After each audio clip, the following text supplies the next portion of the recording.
This video is brought to you by Artistworks. Artistworks are part of TrueFire Studios, and they offer direct access to master musicians through their innovative online learning platform. Partnering with iconic musicians, they've crafted decades of industry experience into guided paths of online learning. Crucially, there's an option to get personalized feedback tailored specifically to your playing via their unique video exchange. Get direct guidance towards your playing goals. You can use the code GNC40 for 40% off of any of Artistworks courses.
If there was absolutely only one pedal that I could recommend that I think would be appropriate for pretty much every guitarist to at least try, I think it'd be a looper pedal. Now, a looper pedal is different from almost any other pedal in that what this is actually enabling you to do is practice things in real time that are really beneficial to the skills of being a guitarist. Essentially, what you're doing when you're looping is practicing holding time, you're practicing chord progressions, you're practicing improvisation sometimes if you're improvising, not a word, is it? Improvising. You're practicing, potentially viewing things at different areas of the fretboard. You're practicing potentially composing. It's a really, really great tool and essential, I think, almost essential as much as any piece of gear can be, and can really improve, I think, your life as a guitarist in a lot of ways. I use loopers quite a lot, and I do like an artificial looping type thing on my DAWs a lot, but that's one thing. You can get loopers as well. Most devices these days, like modelers, have them in there. In this video, I'll be using the Helix looper. I've done other looping videos where I've just used the Ditto looper. I think that's my favorite kind of standalone looper. Really simple, really straightforward, really easy to use, and really good fun. If you're interested in getting a little bit more of an inside scoop and a bit more of a, what would be the word, syllabus for improving your looping, there's some TrueFire stuff from Robbie Calvo, which I think is really decent in this area, and he talks through some approaches.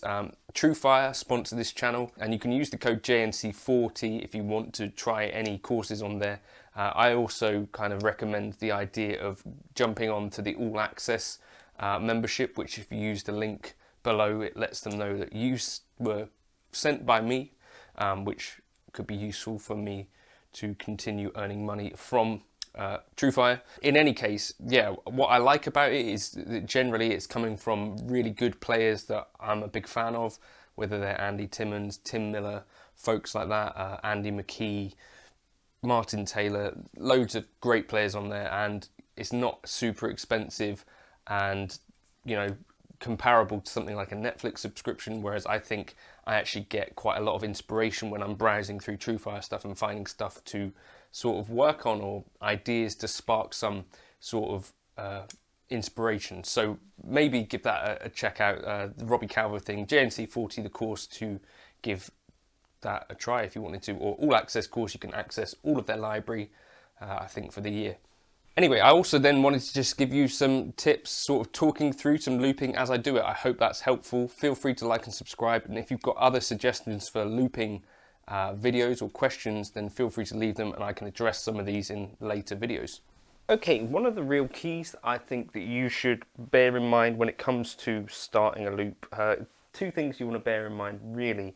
One is rhythm, two, maybe your length of loop, and three might be some idea of what key you're going to be playing in, and maybe even a chord progression, depending on how comfortable you feel with kind of improvising with stuff on the spot. Those are some structural things that you might want to think about. One of the first things that I like to do is maybe set down kind of an establishing loop that might be kind of rhythmic in nature first of all. So here we've got the Helix.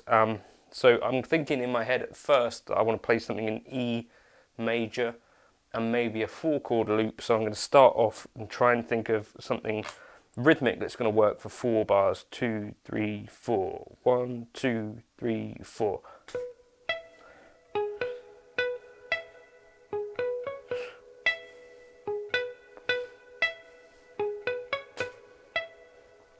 So I've got like a little sort of rhythmic phrase that's not going to get in the way. It goes on for 4 bars.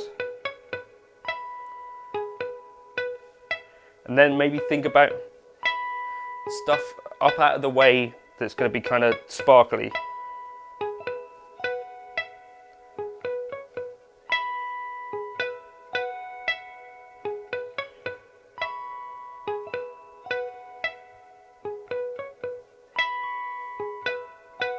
What you can try and do is also create little melodies where the notes sort of run off each other.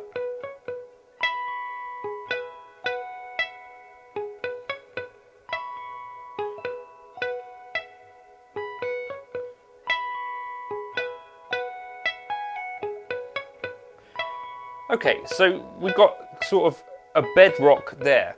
So if I'm thinking in E major, available chords that I've kind of got, I've got my chord 1, chord 1, chord 2, F sharp minor, chord 3, G sharp minor, chord 4, one of my favourites would be A major, chord 5, B major, chord 6, also one of my favourites,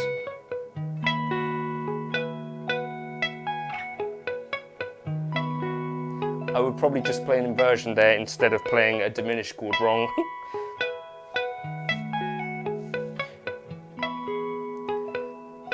But anyway, so what did I say my favourites? 6. You could just do a 2-chord loop.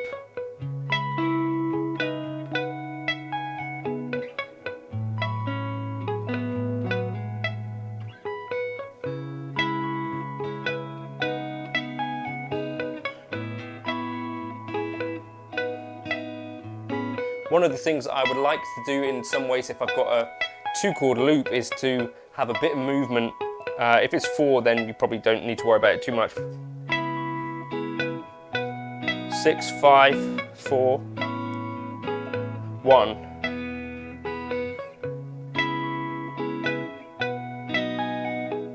Four, 1. Inversions.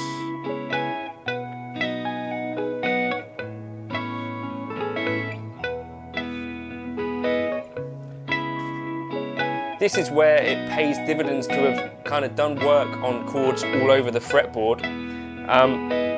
Maybe figure out triadic ways of playing this sort of thing. So C sharp minor, A, E, C sharp minor, A, E.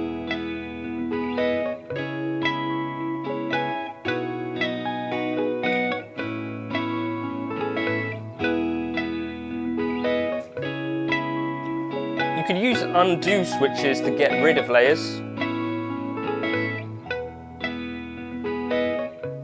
As you can see with the helix, when you press undo, that gets rid of the last kind of session thing. I can press undo again to get that back. So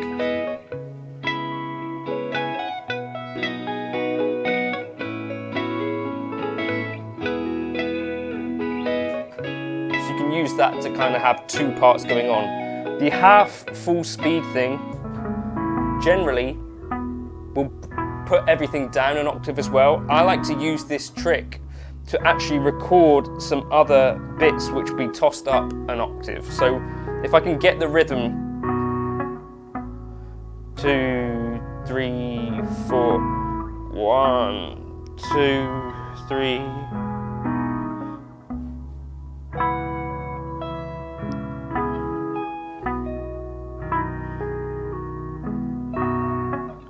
Try not to be too full on.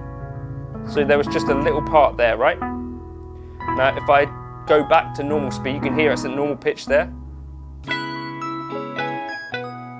Now you can hear that that has been tossed up to make this really otherworldly kind of thing. Similarly, you could do that in reverse. This kind of thing.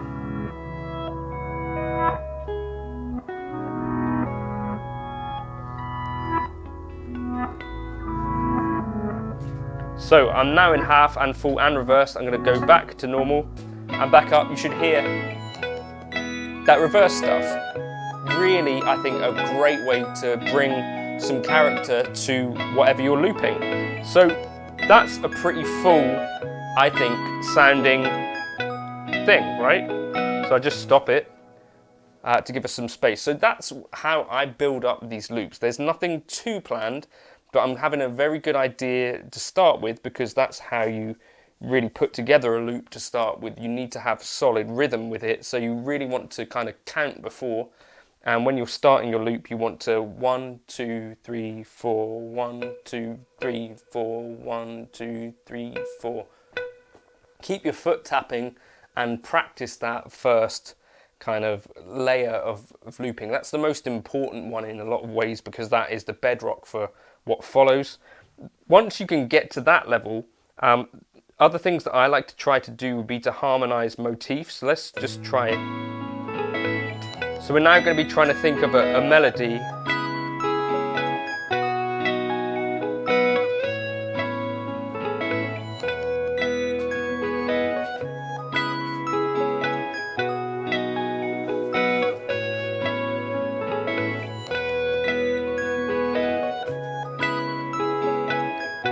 So if I've got my melody, the next thing I would try to do is, probably without recording,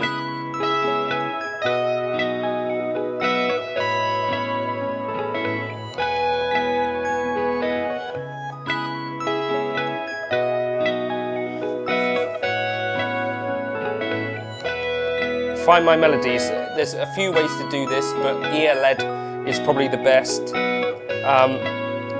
What I try to do is just think scale-wise up, kind of 3 steps from wherever it was.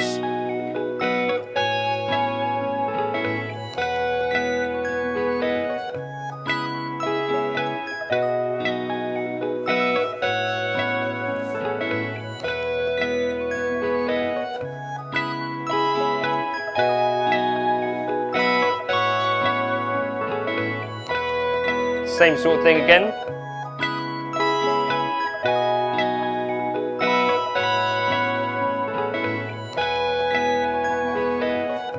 When you're harmonizing, one little tip, try and avoid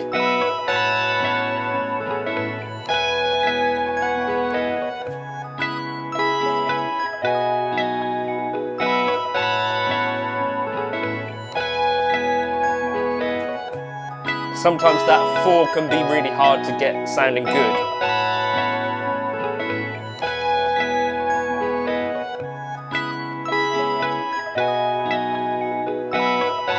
Also bear in mind as you're recording parts, so what is happening is that we're chucking many guitar parts together, and what necessarily happens is that you end up with something that's far louder than where you've started. Your starting point is going to be a lot quieter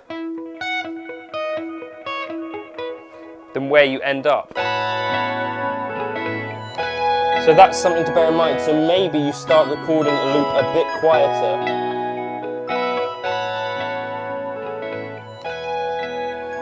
Or on your looper, you compensate for this by, like if you had a ditto, just turn that knob down slightly, so that when you're coming to play over the thing, you're not having to play super hard.